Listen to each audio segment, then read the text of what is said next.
गोरापुर नाम का एक छोटा सा गांव था, मगर उस छोटे से गांव के पास में ही एक बड़ा और घना जंगल भी था। गांव में रहने वाला कोई भी व्यक्ति उस जंगल में घुसने की गलती नहीं करता था। दरअसल बात यह है कि गांव के लोगों ने एक चुड़ैल को उस जंगल में कैद कर रखा था, इसलिए कोई भी गांव वाला उस जंगल के भीतर जाने की सोचता भी नहीं था। एक रोज जंगल में वो डरावनी चुड़ैल बरगद की पेड़ की चोटी पर बैठी जोर जोर से हंसने लगती है और हंसते हुए बोलती है, इन गांव वालों को क्या लगता है कि ये मुझे इस जंगल से तंत्र मंत्र फूंक कर कैद कर देंगे? तो मैं यहाँ से कभी बाहर नहीं निकल पाऊंगी। इन मूर्ख गांव वालों को नहीं पता कि आज की रात चंद्र ग्रहण है और कोई भी तंत्र मंत्र हम चुड़ैलों को चंद्र ग्रहण पर आजाद होने से नहीं रोक सकता। आज की रात मेरे इस जंगल से आजाद होने की रात है। फिर मैं गांव में घूमकर सुंदर और जवान औरतों का खून पीकर अपनी प्यास बुझाऊंगी और मेरी मनपसंद प्यास का नाम लेते ही मेरे मुंह में तो पानी ही आ गया। फिर मैं खूब प्याज खाऊंगी और अपना पेट भरूंगी। फिर उसी रात चंद्र ग्रहण होते ही वो चुड़ैल जंगल से आजाद हो जाती है और फिर वो एक बूढ़ी औरत का रूप लेकर गांव में रहने वाली सुमिता के घर का दरवाजा खटखटाती है। सुमिता आधी रात को उठती है और अपनी खिड़की से झांक कर देखती है। क्या बात है अम्मा, काहे इतनी रात गए हमरे घर का दरवाजा पीटे जा रही हो? बेटी, मैं बहुत भूखी हूँ, क्या कुछ खाने को मिलेगा? क्या अम्मा आधी रात में खाने को मांग रही हो? अब तो घर में बस एक आधी रोटी पड़ी होगी, वो खानी है तो बताओ। हाँ बेटी, वही ले आ, उस पर एक प्याज रख लाना, मैं उसी से काम चला लूंगी। फिर सुमिता उस बूढ़ी औरत को रोटी पर प्याज रख कर देती है कि तभी वो बूढ़ी औरत चुड़ैल के रूप में बदल जाती है और सुमिता से प्याज छीन कर खा जाती है। सुमिता चुड़ैल को देखकर कुछ बोल पाती है उससे पहले ही चुड़ैल सुमिता की गर्दन पर काटकर उसका सारा खून पी जाती है। सुमिता के शरीर से सारा खून खत्म होने से सुमिता तुरंत अपना दम तोड़ देती है। कितने सालों बाद मुझे अपनी मनपसंद प्याज खाने को मिली है और मीठा मीठा खून पीने को मिला है। मजा ही आ गया। ऐसे बोलकर चुड़ैल वहाँ से चली जाती है। जब सुबह होती है तो सुमिता का पति चेतन अपने घर के बाहर सुमिता को मरा पड़ा देखकर चौंक जाता है और जोर जोर से रोने लगता है। सुमिता के यूं अचानक से मर जाने से चेतन को बहुत दुख होता है। अगली रात चुड़ैल फिर से एक बूढ़ी औरत का रूप लेती है और गांव में रहने वाली मोहिनी के घर का दरवाजा खटखटाने लगती है। हे भगवान, इतनी रात में हमरे घर कौन आ गया?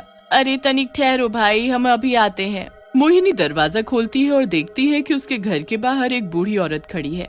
अरे क्या बात है अम्मा, इतना रात को आप हमरे घर का दरवाजा काहे खटखटा रही हो?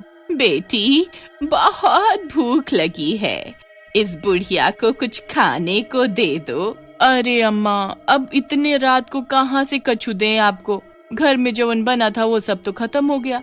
खाना नहीं है तो कोई बात नहीं, पर घर में प्याज तो होगी ही ना, तो बस वही लाकर मुझे दे दो। अम्मा, खाली प्याज भला कौन खाता है? अरे बेटी, मुझे तो प्याज खाना बहुत पसंद है, प्याज खाकर तो मेरे अंदर जान आ जाती है। तू बस जल्दी से घर के भीतर जा और मेरे लिए प्याज ले आ।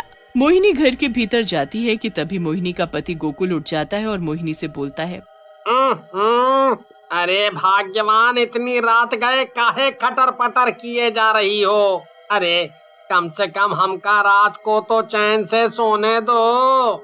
अजी ना जाने रात में एक बेचारी बूढ़ी औरत कहाँ से आ गई है और खाने को प्याज मांग रही है, बस मैं तो उसे वही देने जा रही थी। मोहिनी प्लेट में कुछ प्याज लेकर उस बूढ़ी औरत को देती है। अरे वाह वाह वाह, इतनी सारी प्याज, आज तो लगता है शैतान देवता मुझसे काफी प्रसन्न है।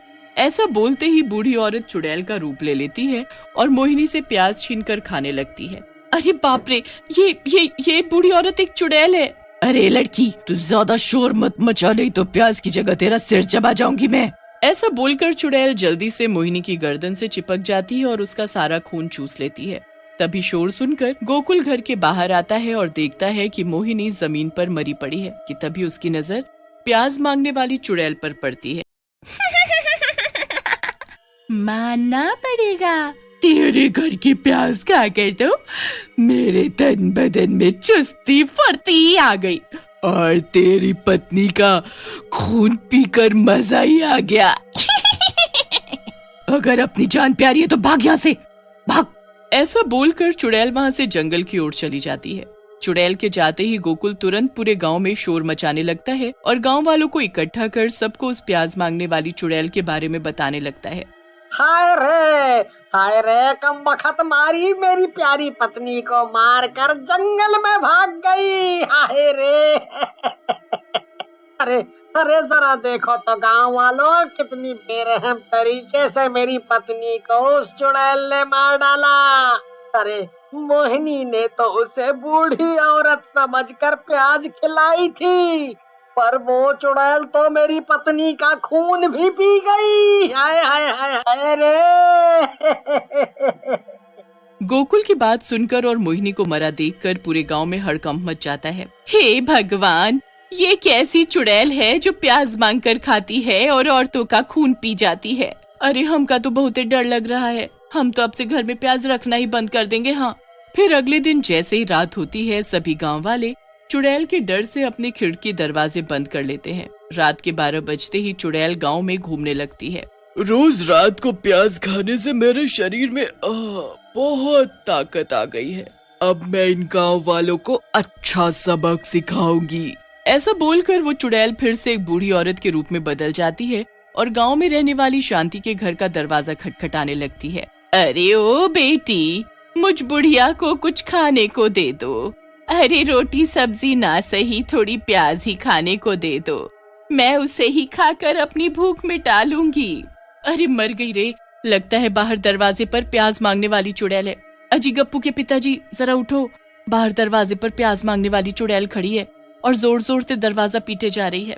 भगवान, इन औरतों का न जाने क्या होगा, न जाने कितना डरती है। अभी देखना हम कैसे उस चुड़ैल की चोटी पकड़ कर हवा में घुमाते हैं। हाँ। महेश गुस्से में अपने घर का दरवाजा खोलता है और बूढ़ी औरत को देखकर बोलता है। अरे ओ चुड़ैलिया, तुम क्या लागत है कि तुम हमका बूढ़ी औरत बनकर चकमा दोगी और हम कछु नहीं समझ पाएंगे। आज तुम देखो हम कैसे तुम्हें सबक सिखावत है। हाँ, तुम्हारी चोटी पकड़ कर कैसे तुमका हवा में उछालत है। हाँ। बूढ़ी औरत अपने चुड़ैल रूप में आ जाती है और हंसते हुए बोलती है। अरे तेरी हड्डियों में जान तो है नहीं और अपने आप को शक्तिमान समझ रहा है। अबे मूर्ख, जरा अपनी आँख खोलकर सामने देख। मैं एक चुड़ैल हूँ जो तुझे एक ही झटके में प्याज की तरह कच्चा चबा जाऊंगी। ऐसे बोलकर चुड़ैल महेश का गला पकड़ लेती है कि तभी महेश की पत्नी शांति जोर जोर से शोर मचाना शुरू कर देती है। अरे गांव वालों, तनिक हमरे पति को इस चुड़ैल से बचाओ। शांति का शोर सुनते ही गांव के लोग अपने घरों से निकलकर बाहर इकट्ठे हो जाते हैं और डरावनी चुड़ैल को देखकर बहुत डर जाते हैं। चुड़ैल को देखकर सीमा जल्दी से भागकर मंदिर के पंडित जी के पास जाती है और उन्हें चुड़ैल के बारे में बताती है। दूसरी ओर चुड़ैल महेश को गले से उठाकर दूर पटक देती है। कोई मेरा कुछ नहीं बिगाड़ सकता। चुड़ैल ऐसा बोलकर जोर जोर से हंसी रही होती है कि तभी वहाँ पंडित जी आ जाते हैं। चुड़ैल, मैं जानता हूँ कि तुझे प्याज खाना बहुत पसंद है और मैं ये भी जानता हूँ कि प्याज ही तेरी सबसे बड़ी कमजोरी है। चुड़ैल पंडित की बात से काफी डर जाती है। पंडित, आखिर तू कहना क्या चाहता है? पंडित जी अपने झोले से एक बहुत बड़ी प्याज निकालते हैं और चुड़ैल को दिखाते हुए बोलते हैं। तू अपने आप को बहुत ताकतवर समझती है ना? तो जरा ये प्याज मेरे हाथ से छीन कर खा कर तो दिखा। इस पंडित की अब उम्र हो गई है, इसीलिए तो ये ऐसी बात कर रहा है। ऐसा बोलकर चुड़ैल पंडित की ओर बढ़ती है और उसके हाथ से प्याज छीनकर खा जाती है। प्याज खाते ही चुड़ैल का पूरा बदन आग की तरह जलने लगता है। ये प्याज कोई ऐसा वैसा प्याज नहीं था। इस प्याज में मैंने मंत्र पढ़ी हुई लौंग घुसा रखी थी। पंडित, ये तूने अच्छा नहीं किया। चुड़ैल के ऐसे बोलते ही वो जलकर भस्म हो जाती है और गांव वालों को उस प्याज मांगने वाली चुड़ैल से हमेशा हमेशा के लिए मुक्ति मिल जाती है।